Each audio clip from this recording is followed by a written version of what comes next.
they're looming.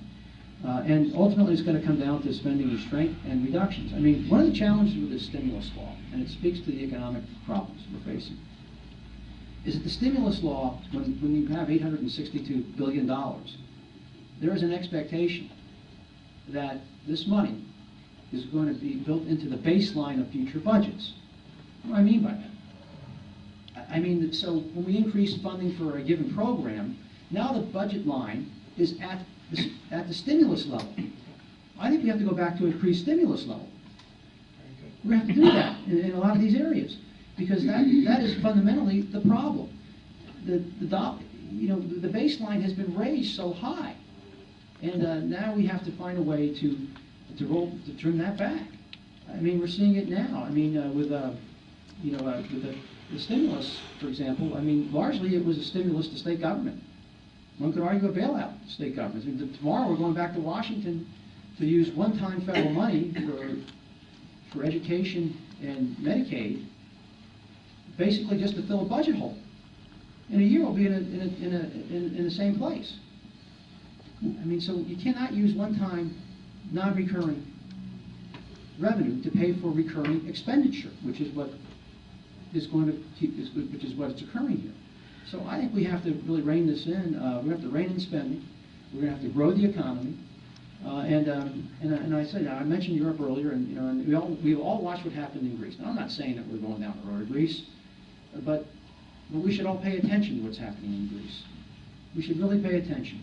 And it's not just Greece.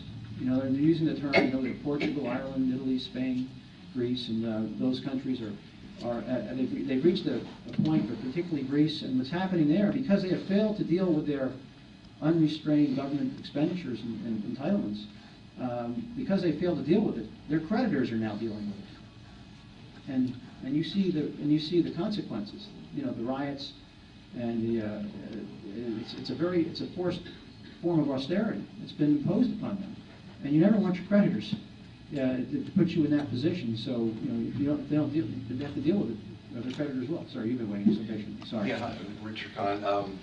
Actually, I got some real unpleasant news when I got my utility bill the other day, and I know you voted some time ago when you were in the state or representative to deregulate PPL, and I was wondering, given the 30% rate increase, would you still vote that way today? Why did you do that? And how much lobbying of PP&L and campaign contributions, since you recently voted to reject the law requiring disclosures of corporate contributions.